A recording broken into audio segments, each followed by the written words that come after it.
ಎಲ್ಲಿಗೂ ನಮಸ್ಕಾರ. ಮೈ ಒಪಿನಿಯನ್ಗೆ ಸ್ವಾಗತ. ನಿಮಗೆದು ಗೊತ್ತೇ, ಇದು ಒಂದು ಹೊಸ ವಿಷಯ.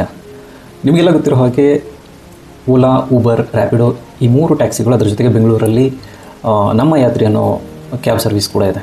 ಬಟ್ ಈಗ ಸೆಂಟ್ರಲ್ ಗೌರ್ಮೆಂಟೇ ಒಂದು ಹೊಸದಾಗಿ ಕ್ಯಾಬ್ ಸರ್ವಿಸ್ನ ಕೊಡ್ತಾ ಇದೆ. ಅವರು ಅದಕ್ಕೆ ಬೆನ್ನೆಲುಬಾಗಿ ನಿಂತ್ಕೊಂಡಿದ್ದಾರೆ ಅನ್ನೋದು ನಿಮ್ಗೆ ಗೊತ್ತಾ? ಹೌದು, ಇದು ಹೊಸ ಸುದ್ದಿ. ಇದರ ಹೆಸರು ಭಾರತ್ ಟ್ಯಾಕ್ಸಿ ಅಂತ. ನಮ್ಮ ದೇಶದ ಹೆಸರಿಟ್ಕೊಂಡು ಉದ್ಭವ ಆಗಿರುವಂತಹ ಹೊಸ ಟ್ಯಾಕ್ಸಿ ಇದು, ಭಾರತ್ ಟ್ಯಾಕ್ಸಿ. ಏನಿದ್ರ ವಿಶೇಷತೆ ನೋಡಿ. ಇದರ ವಿಶೇಷತೆ, ಈಗ ಸದ್ಯ ಇದನ್ನು ಬೆಂಗಳೂರಿನಲ್ಲಿ ಪರಿಚಯಿಸಲಾಗಿಲ್ಲ. ಇದು ಸದ್ಯಕ್ಕೆ ದೆಹಲಿ ಮತ್ತು ಗುಜರಾತಲ್ಲಿ ಮಾತ್ರ ಇದು ಪ್ರಾಯೋಗಿಕವಾಗಿ ಪ್ರಾರಂಭ ಮಾಡಲಾಗಿದೆ.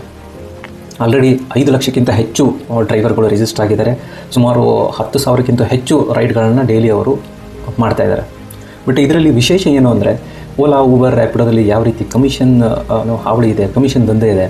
ಡ್ರೈವರ್ಗಳು ದುಡ್ದಿರುವಂತಹ ಹಣದಲ್ಲಿ 20%, 30%, 40% ಹೀಗೆ ಕಿತ್ಕೋತಾರೆ. ಸೊ ಆ ರೀತಿ ಯಾವುದೇ ರೀತಿಯ ಚಾನ್ಸ್ ಇದರಲ್ಲಿ ಇರೋದಿಲ್ಲ. ಯಾಕಂದರೆ ಇದನ್ನು ಸೆಂಟ್ರಲ್ ಗೌರ್ಮೆಂಟ್ ಬ್ಯಾಕ್ ಮಾಡುತ್ತೆ. ಹಾಗೆ ಇದರ ಓನರ್ಸ್ ಬಂದು ಡ್ರೈವರ್ಸ್ ಏನಿರ್ತಾರೆ ಅವರೇ ಓನರ್ಸ್ ಆಗಿರ್ತಾರೆ. ಅವ್ರು ಸ್ಟಾರ್ಟಿಂಗ್ 500 ರೂಪಾಯಿ ಕೊಟ್ಟು ರಿಜಿಸ್ಟರ್ ಮಾಡ್ತಾರೆ. 500 ರೂಪಾಯಿಗೆ ಅವರಿಗೆ ಶೇರ್ ಸಿಗುತ್ತೆ ಆ ಕಂಪನಿಯಲ್ಲಿ. ಅದೇನೋ ಸಹಕಾರ ಟ್ಯಾಕ್ಸಿ ಇದರಲ್ಲಿ ಅದನ್ನು ಹೊರತರಲಾಗಿದೆ. ಸೊ ಡ್ರೈವರ್ಗಳೇ ಅದರ ಓನರ್ಗಳು. ಸೊ ಇದೊಂದು ಹೊಸ ವಿಷಯ. ಸೊ ಕಂಪ್ಲೀಟಾಗಿ ಅದರ ಜವಾಬ್ದಾರಿ ಅವ್ರ ಮೇಲೆ ಇರುತ್ತೆ.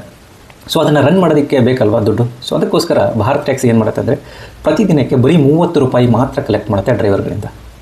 ಸೊ ಡ್ರೈವರ್ಗಳು 30 ರೂಪಾಯಿ ಪೇ ಮಾಡಿದರೆ ಆಯಿತು. ಮತ್ತು ಯಾವುದೇ ರೀತಿಯ ಕಮಿಷನ್ ಆಗಲಿ ಮತ್ತೊಂದಾಗಲಿ ಏನು ಕೊಡೋ ಹಾಗಿಲ್ಲ. ಅವರು ಒಂದು ರೇಡಿಗೆ 100 ರೂಪಾಯಿ ಏನಾದರೂ ದುಡಿದ್ರೆ 100 ರೂಪಾಯಿನೂ ಅವ್ರದೇ ಆಗಿರುತ್ತೆ. ಈ ಭಾರತ್ ಟ್ಯಾಕ್ಸಿ ಅಂಡರಲ್ಲಿ ನಿಮಗೆ ಕ್ಯಾಬ್, ಆಟೋ ಹಾಗೆ ಬೈಕ್ ಟ್ಯಾಕ್ಸಿ ಕೂಡ ಅವೈಲೇಬಲ್ ಇದೆ. ಸೊ ನೆಕ್ಸ್ಟ್ 3 ಇಯರ್ಸಲ್ಲಿ ಇದನ್ನು ದೇಶಾದ್ಯಂತ ಪರಿಚಯಿಸುವಂಥ ಚಾನ್ಸಸ್ ಇದೆ. ಹಾಗೆ ಇದರಿಂದ ಪ್ರಯಾಣಿಕರಿಗೂ ಕೂಡ ಅನುಕೂಲ. ಕನಿಷ್ಠ 30% ದರದಲ್ಲಿ ಕಡಿಮೆ ಆಗೋ ಚಾನ್ಸಸ್ ಇದೆ. ನೀವು ಓಲಾ, ಊಬರ್ನ ಏನು ಯೂಸ್ ಮಾಡ್ತೀರಿ ಅದರಲ್ಲಿ 100 ರೂಪಾಯಿ ಕೊಡೋದಾಗಿದ್ದರೆ ಇದರಲ್ಲಿ 70 ರೂಪಾಯಿಗೆ ನಿಮಗೆ ಸಿಗುತ್ತೆ ಅನ್ನೋ ಮಾತಿದೆ. ಯಾಕಂದರೆ ಇದರಲ್ಲಿ ಡ್ರೈವರ್ಗಳಿಗೆ ಯಾವ ರೀತಿಯ ಹೊರೆ ಇಲ್ಲ. ಸೊ ಹಾಗಾಗಿ ಎಕ್ಸ್ಟ್ರಾ ದುಡ್ಡನ್ನ ಅವರು ಕಲೆಕ್ಟ್ ಮಾಡೋದಿಲ್ಲ. ಸೊ ಹಾಗಾಗಿ ಪ್ರತಿಯೊಬ್ಬರಿಗೂ ಇದರಿಂದ ಲಾಭ. ಸೊ ಇದು ಒಂದು ಹೊಸ ಸುದ್ದಿ. ಈ ಸುದ್ದಿ ನಿಮಗೆ ಏನಾದರೂ ಹೊಸದಾಗಿ ತಿಳಿದಿದ್ದರೆ ದಯವಿಟ್ಟು ಈ ವಿಡಿಯೋನ ಲೈಕ್ ಮಾಡಿ, ಶೇರ್ ಮಾಡಿ, ಹಾಗೆ ನಿಮ್ಮ ಫ್ರೆಂಡ್ಸ್ ಜೊತೆಗೆ ಹಂಚ್ಕೊಳ್ಳಿ. ನಮಸ್ಕಾರ.